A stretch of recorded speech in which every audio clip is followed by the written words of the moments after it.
Hello and welcome to another theory video, but before we get into anything, we're going to give those who have not seen episode 6 10 seconds to click off the video. This is your spoiler warning. You have 10 seconds starting now.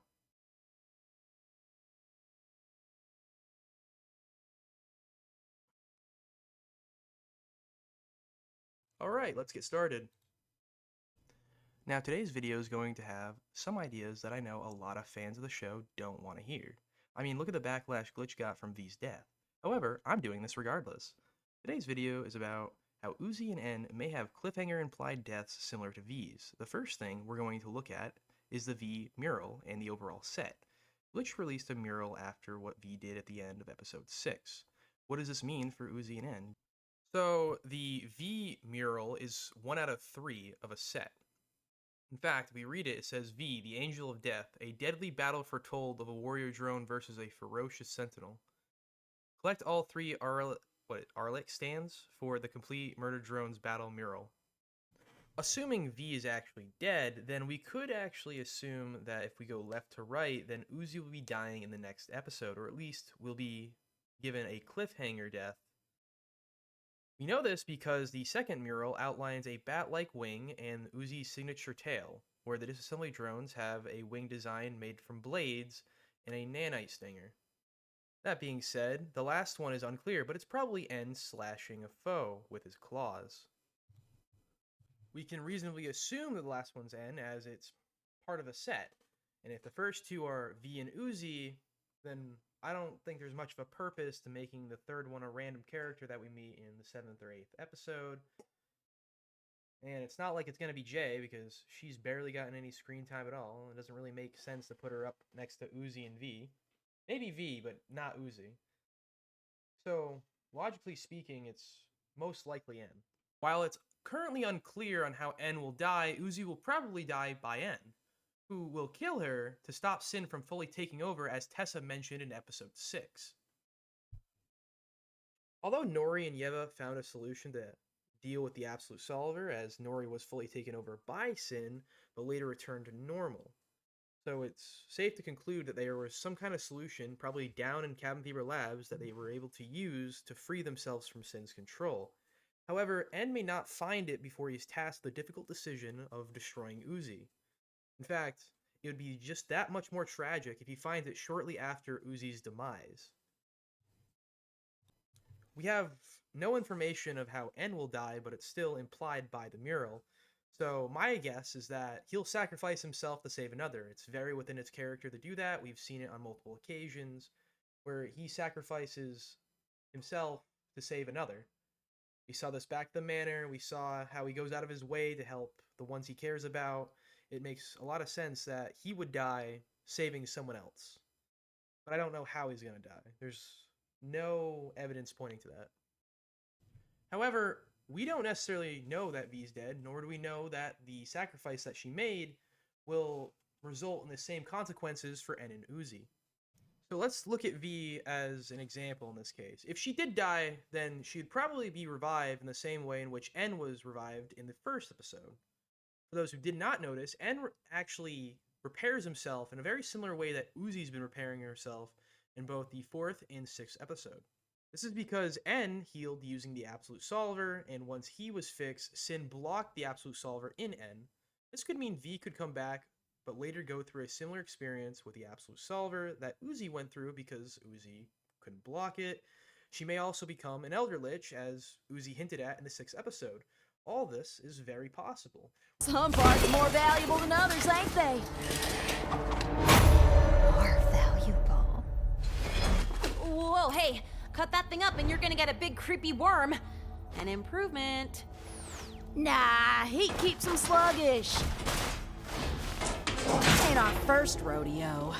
We don't necessarily know what's going to happen. However, I highly doubt that it's going to be the end of V and our other characters, as they would probably all die in the 8th episode, as it seems somewhat of a missed opportunity to kill them off before the 8th episode, as they're the ones we've mainly followed throughout the story. Oh, it's also important to mention, just for my case, for those who didn't notice it, in the 5th episode, Uzi becomes the administrator over N and V, so Sin is not the administrator for N or V at that time. So, because V died in the 6th episode, she may actually keep the Absolute Solver, as I just stated before. I just want to clarify that so there's no confusion.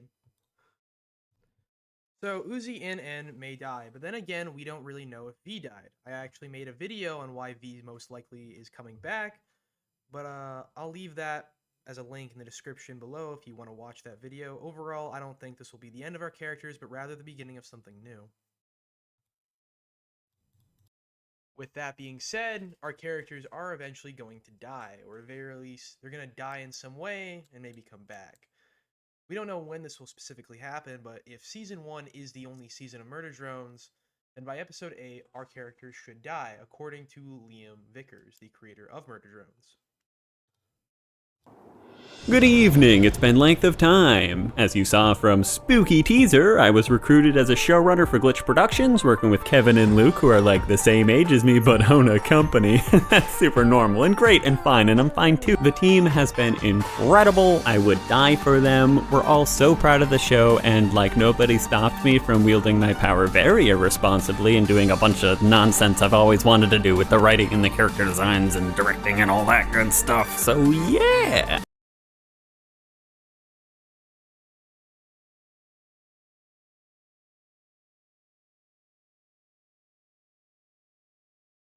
So, the fate of our characters is kind of riding on the fate of V, because it seems that N and Uzi are going to have a similar fate to V, as the mural implies. So, if we need more of a reason to think V is alive, we can actually look at the lyrics of Eternal Dream.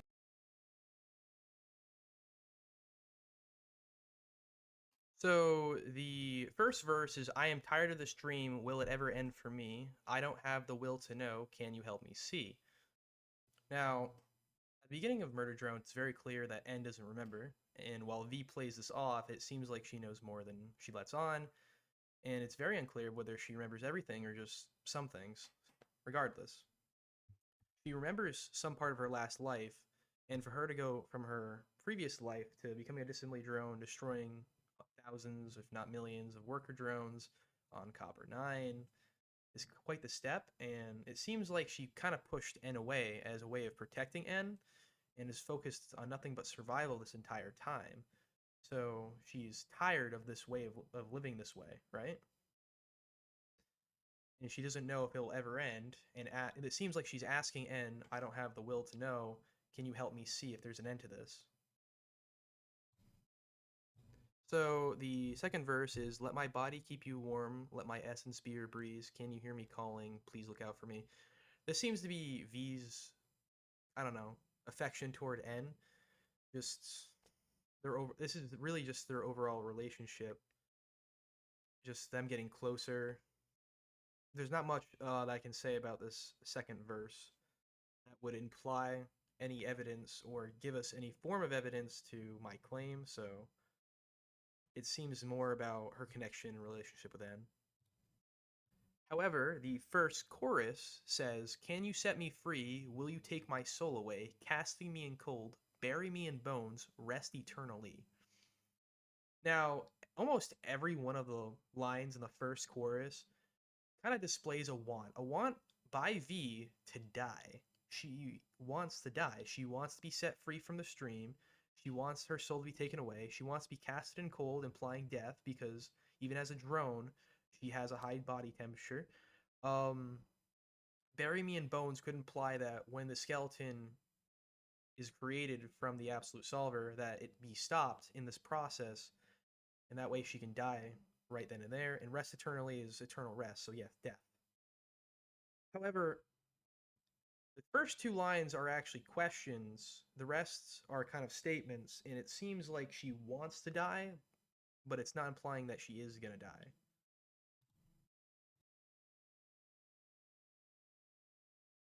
The last chorus, or the second chorus, is, will you take me home? Can we see the moon again? Dancing in the dark till we fall apart. I can't end this dream. Now, the first two lines, once again, are questions, asking if she can go back to Elliott Manor and if they can see the moon again together. The next two lines is, dancing in the dark till we fall apart. It seems that she wants to die, but she wants to go back to Elliott's Manor and spend, well, she wants to do what she did back then. She wants to live the life she had before, not the one she has now, and that's why she wants to die.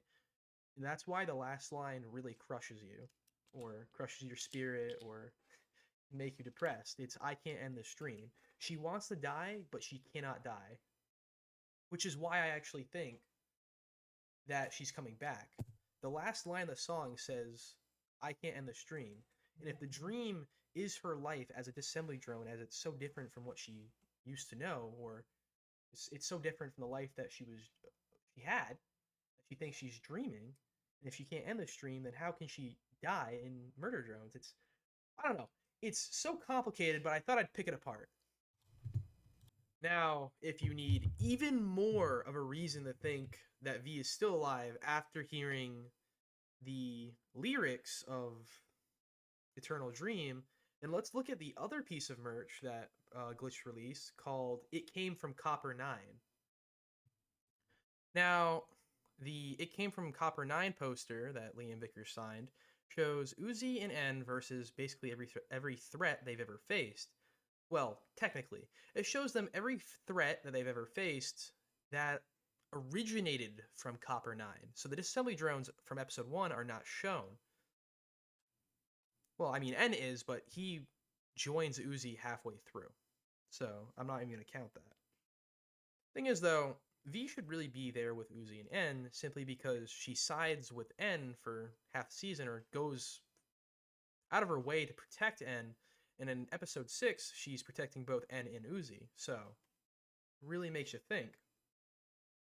That, and there's one entity in the background behind Eldritch J and Doll that we have yet to see.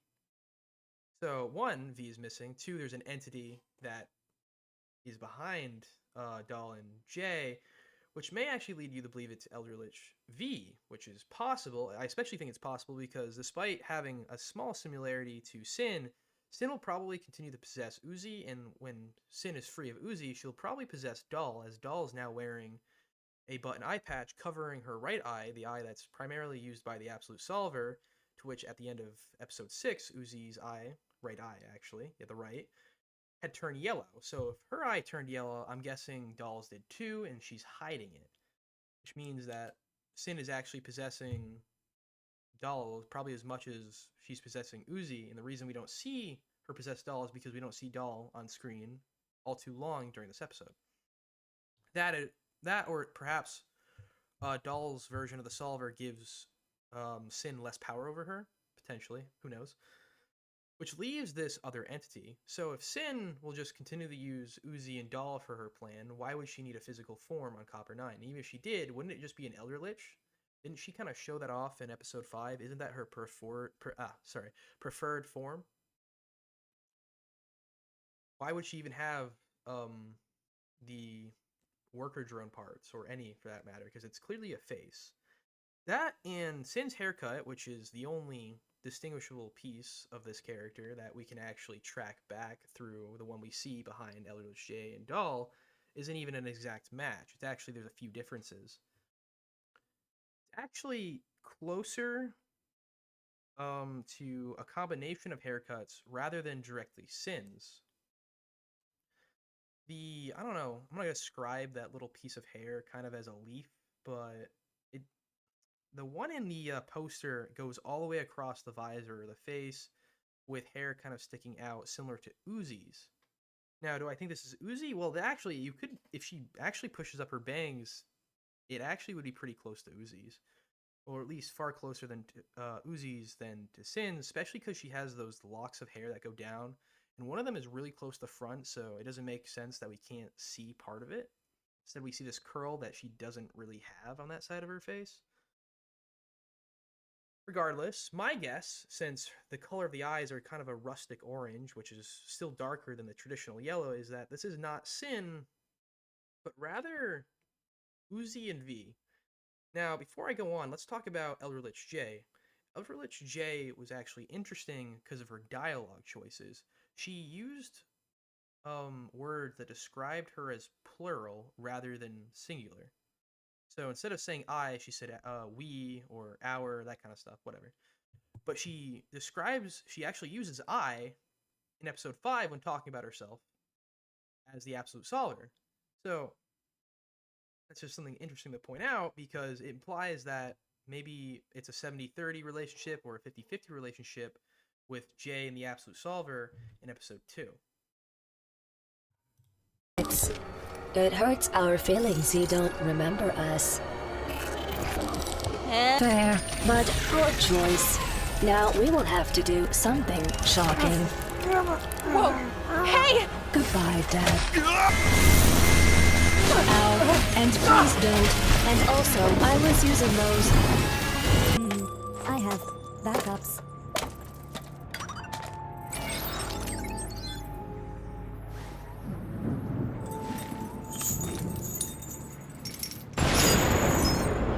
You will not have to discard your pets, and I will not discard you. So this new character is probably Eldritch V, and the reason she looks like this is probably a combination between Uzi's administratorship over her, as well as her want of not being a disassembly drone, or at least living the life she's been living. So it makes sense that she would change herself.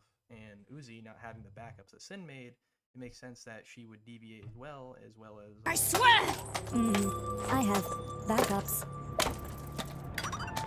So this would explain why the eyes are orange, as they're somewhat of a darker color than yellow. It's still bright, but it's still darker than the yellow that Sin was using, so it can't really be Sin as she just fully takes over. And even if she did a half and half with the disassembly drone, it would still be yellow because their color scheme was forced to be yellow. Whereas if Uzi's taking over, it could actually be a little darker. Assuming that V is mostly in control and she's just being influenced by Uzi, then the color scheme could be a slightly darker, making it a very light orange. This would make good. This would actually make a fair amount of sense. And since Uzi doesn't have the backups and V doesn't really want to live the life she wanted to live, well, that she's been living, then it makes sense that her appearance would also change, but somewhere down the line, the wires would kind of get crossed and something else would be made instead. Regardless, it's a possibility. Another possibility could be that this is the elusive designation S that was mentioned in the 4th episode on some of the paperwork Uzi picked up. Then again, I think designation is what you refer to when you're referring to the drone's name.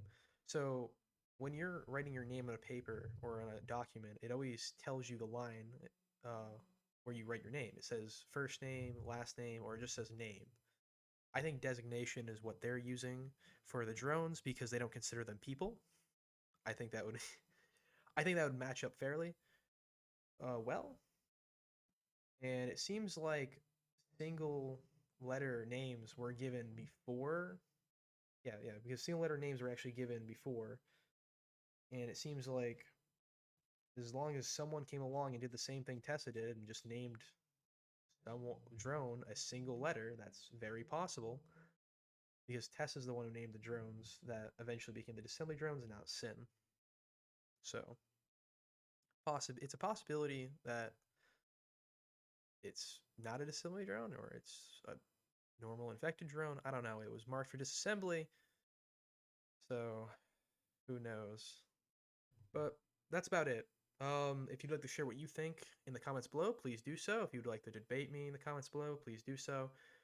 But before I go, I'm just going to mention this. I did a little bit of speculation in this video about En and Uzi's deaths, and I'll be doing a speculation video on how this is all going to end. So I touched upon that slightly because the mural implied it, but I will be doing a video in which I speculate the ending based on some superficial, limited, or actually substantial amount of information, but doesn't definitively prove that ending.